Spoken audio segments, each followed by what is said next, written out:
हिमाचल प्रदेश में अवैध मस्जिद पर महासंग्राम है। शिमला से लेकर मंडी तक प्रोटेस्ट है। सवाल यह है कि सब आखिर हो क्यों रहा है, अवैध मस्जिदों का निर्माण कैसे हुआ? तो आपको एक ही जवाब मिलेगा, वक्फ की जमीन पर अवैध निर्माण हुए, जबकि ये जमीनें दस्तावेजों में सरकार की है। अब फिर आप ये पूछेंगे, फिर ये वक्फ की कैसे हो गई? तो आपको बता दूं कि वक्फ बोर्ड की इसी मनमानी पर ही तो लगाम लगाने के लिए मोदी सरकार वक्फ संशोधन बिल लेकर आ रही है। इस पर घमासान छिड़ा हुआ है। बिल जेपीसी यानी कि जॉइंट पार्लियामेंट्री कमेटी के पास है। इस पर विमर्श ऑलरेडी चल रहा है, क्योंकि कांग्रेस और मुस्लिम संगठन इसका विरोध कर रहे हैं। रिजेक्शन वाला नैरेटिव भी भयंकर चलाया जा रहा है। अब मैं आपको इसी क्यूआर कोड वाली नैरेटिव की कहानी बताती हूँ।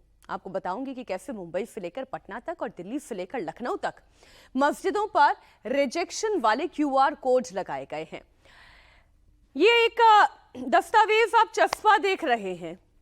देश के 5 शहरों की अलग अलग ये तस्वीरें हैं, लेकिन क्यूआर कोड एक ही है, संदेश एक ही है।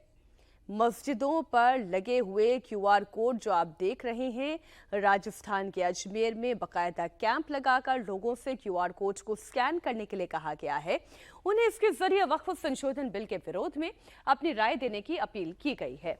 बिहार की राजधानी पटना में भी मस्जिदों और मदरसों की दीवारों पर ऐसा ही क्यूआर कोड लगाया गया है। मुंबई में तो बाजाब्ता रिजेक्शन बिल वाला यानी कि रिजेक्ट बिल वाला क्यूआर कोड, इसके जरिए लोगों से बिल के खिलाफ अपनी राय देने की अपील की गई है।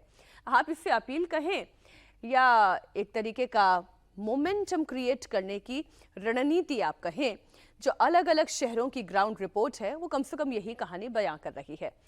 सबसे पहले आपको बता देती हूँ, वक्फ बिल को लेकर ये रिजेक्शन वाले नैरेटिव आखिर चलाया क्यों जा रहा है, ये क्यूआर कोड का कनेक्शन बिल के साथ कैसे है और क्यों है।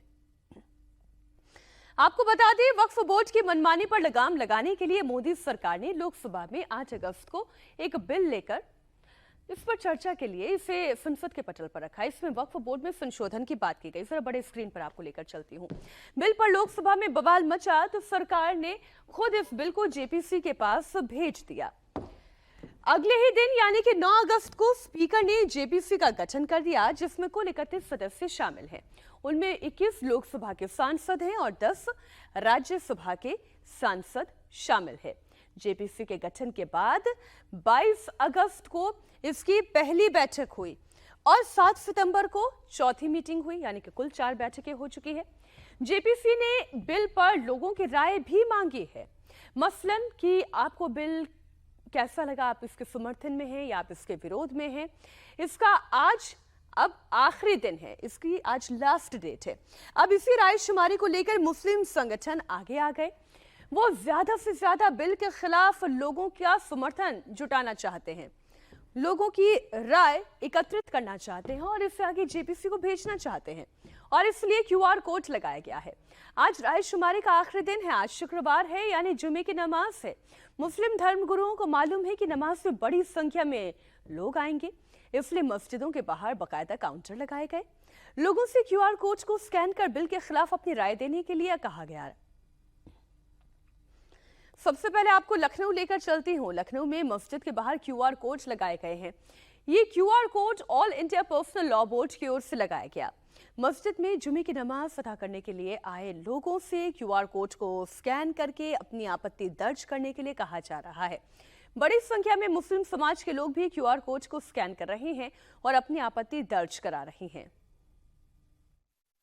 हम इस समय ईदगाह में मौजूद हैं, ऐशबाग में, और ऐशबाग में आप देखिए कि किस तरीके से all India Muslim personal law board ने जो स्कैन दिया है, क्यूआर कोड दिया है, उसको फिलहाल यहाँ पर जो लोग हैं नमाज पढ़ने के बाद फिलहाल स्कैन कर रहे हैं। मौलाना सुफियान निजामी लोगों को मदद कर रहे हैं कि किस तरीके से वो स्कैन कर सकते हैं, किस तरीके से अपनी आपत्ति वक्फ बिल को लेकर के वो दे सकते हैं। यहाँ पर आसानी से लोग स्कैन कर रहे हैं और स्कैन करने के बाद बाकायदा एक मेल खुल रहा है। इस मेल में मुस्लिम समाज अपनी जो आपत्ति है उस आपत्ति का जिक्र कर रहा है और उसके बाद यहां से लोग अपनी आपत्ति को आगे भेज रहे हैं।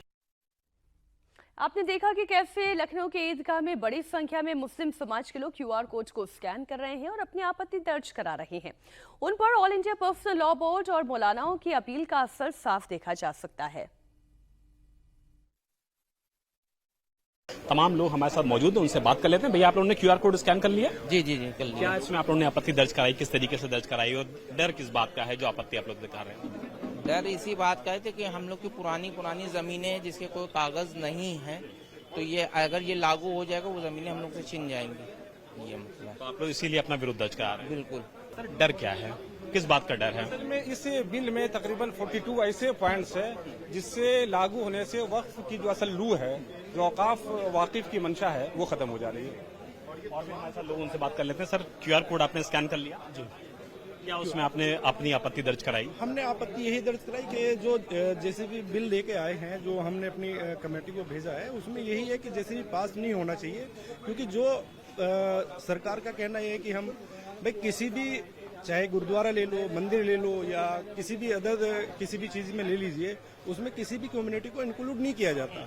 तो हम ये चाहते हैं, हमारी ये मांग है कि हमारी इस वक्फ बोर्ड में भी किसी अन्य जैसा किसी को गैर मुस्लिम के अलावा ना किया जाए, क्योंकि जो भी जमीनें हैं हमारी, वो हमारे दादा, जो परदादा हैं, दादा है, उन्होंने दी हुई है। भाई, आप बताइए कि क्यूआर कोड का आपने स्कैन किया? जी बिल्कुल किया। क्या हुआ उसके बाद जब आपने स्कैन किया, तो क्या आपको अंदर दिखा? नहीं, स्कैन करके हम अपना विरोध दर्ज करा रहे हैं। जो नए नए कानून इस देश में लागू हो रहे हैं, कभी वक्फ को लेके, कभी किसी चीज को लेके, कभी पर्सनल लॉ बोर्ड को लेके, तो ये एक गलत वो चलाया जा रहा है।